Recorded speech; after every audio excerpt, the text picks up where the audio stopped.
is April 21st, and on this day, back in 1982, the police raided the Glad Day bookstore in Toronto, Canada, seizing a variety of their products and arresting assistant manager Kevin Orr for possession of obscene materials for the purposes of resale. The judge could later be quoted calling these materials lewd and obscene, which I didn't realize was legal terminology.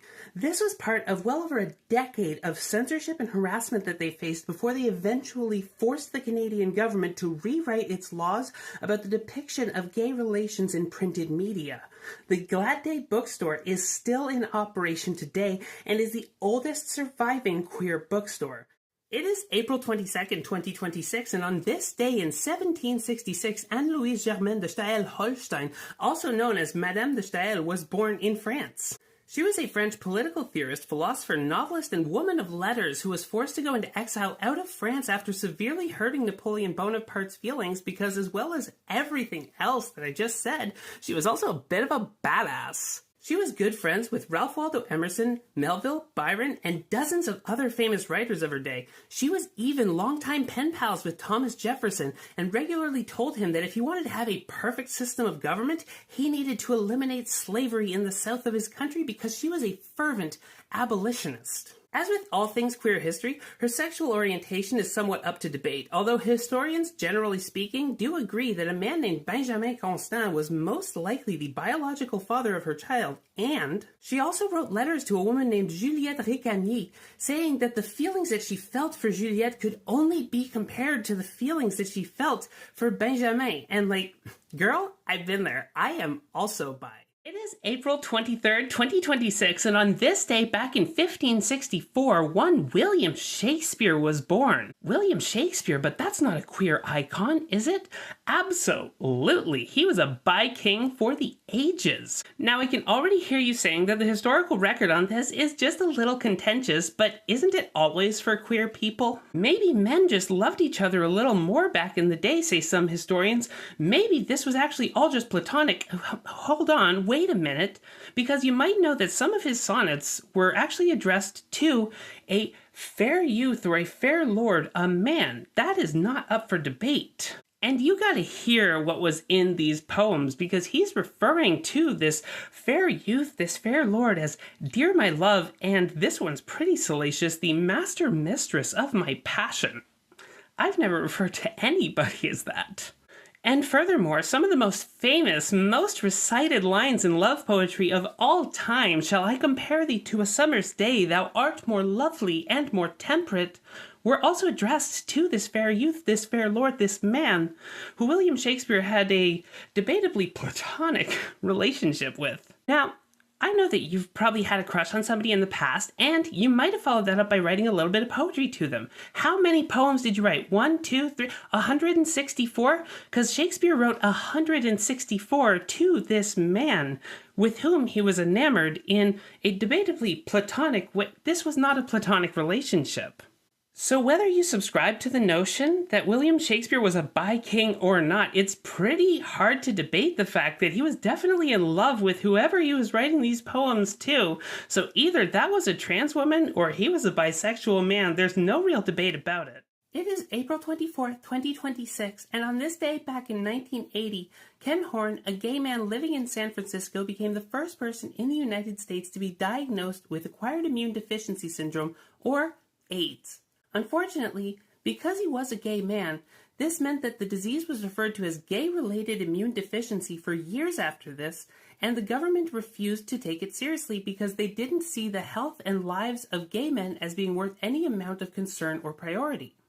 This carelessness led to the disease growing to epidemic proportions before the government decided to take action, even costing the lives of several heterosexual celebrities such as Eazy-E. This history is a stark reminder that queer rights are human rights, and that there is no real way for you to protect yourselves while excluding and refusing to protect us as well.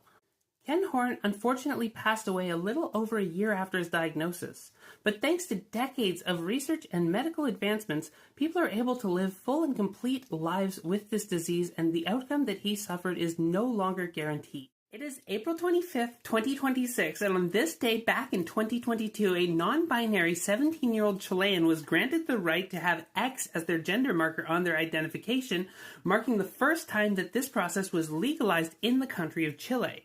This was still a highlight despite the rest of the year being absolutely amazing for queer rights in Chile. A little over a month before that, on March 10th, same-sex marriage was legalized, and along with legalizing same-sex marriage, they also gave same-sex couples the exact same adoption rights as opposite-sex couples. This means stepchild adoption as well as adopting a child not related to either of the two adoptive parents. Later that year in August, the age of consent laws were finally equalized for opposite-sex and same-sex relationships, and the protections against violence, harassment, and discrimination based on gender identity, sexual orientation, etc. were finally extended also to include children so that they were protected by the same policies.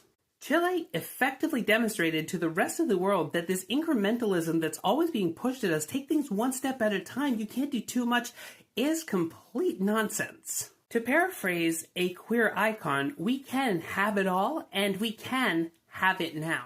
It is April 26, 2026, and on this day, back in 1895, began the world's first celebrity trial. This was the trial, of course, of Oscar Wilde. Wilde was picked up and arrested on charges of homosexuality. That was the sum total of his charges. Indecent acts not amounting to buggery, so very much consensual act between people of the same sex, full charge. His defense involved him saying, "Yeah, I did it. So what?" He didn't defend himself by trying to hide away. He defended himself by saying, this is how things have always been, all the way back to Shakespeare, all the way back to Plato. This is just a part of society. This is a type of love that is beautiful and should be celebrated instead of being hidden away in the shadows of society and persecuted. While this was a magnificent defense, it didn't help him out legally, and he did end up going to prison until 1897, and this imprisonment eventually cost him his life. This is part of the grand British tradition of destroying their cultural landscape by persecuting queer people, a campaign that they're on again now in the 2020s. The result of this trial was a cultural brain drain from the country, with many talented artists, actors, writers, etc. leaving the country for fear of facing the exact same type of persecution, and this very much cost the United Kingdom a lot of its cultural cachet in the world.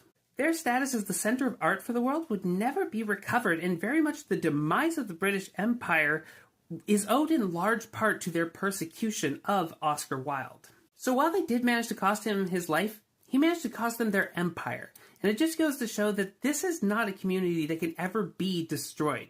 We cannot be defeated, and we will always survive and thrive and get stronger forevermore. It is April 27th, 2026, and on this day back in 1992, journalists revealed that the Canadian government had spent the last almost 40 years on an anti-gay witch hunt. The witch hunt was carried out mostly by the RCMP, Canada's answer to both the FBI and the CIA. Members of the RCMP, the Canadian government, as well as the Canadian Armed Forces were all expelled from their positions on suspicion of being homosexual. This purge lasted from the government of Louis Saint Laurent all the way through almost to the end of Brian Mulroney's tenure as Canadian Prime Minister. So for the Canadians, that's going to mean something. This even involved the development of something they called the fruit machine. It was a kind of lie detector test whose job was to detect if somebody was in fact homosexual. This entire operation cost over 1,000 Canadians their jobs and cost an untold amount of money for the investigations, as well as for replacing the highly trained, highly skilled personnel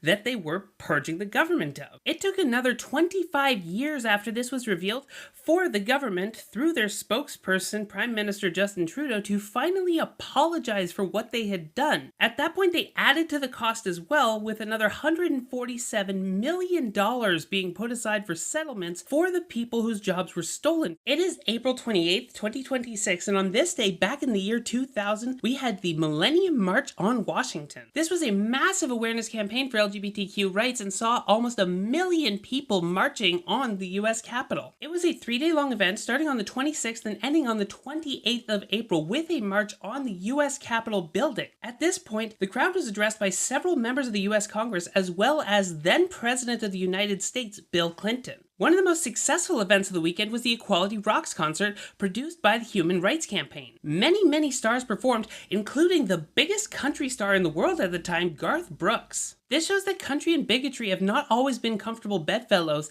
and it wasn't that long ago that they were actually entirely at odds with one another. It is April 29th, 2026, and on this day back in 1945, the Dachau concentration camp was liberated by Allied soldiers. I put the word liberated in quotes because not everybody was liberated from the camp. Those prisoners who were marked with the pink triangle, the queer, homosexual, transgender prisoners, were forced to remain and to serve out the sentences they had been given by Nazi Germany by the Allied soldiers. This ended up amounting to a life sentence for many of these people. Their imprisonment and their persecution continued until the Nazi-era law that forced them into imprisonment in the first place was finally repealed in 1995. 50 years later. It was only then that they were even allowed to erect a plaque commemorating the victims of this atrocity. And it would be until 2002 before the German government would finally admit its complicity in this, would admit that queer people were also victims of the Holocaust and were therefore entitled to the same reparations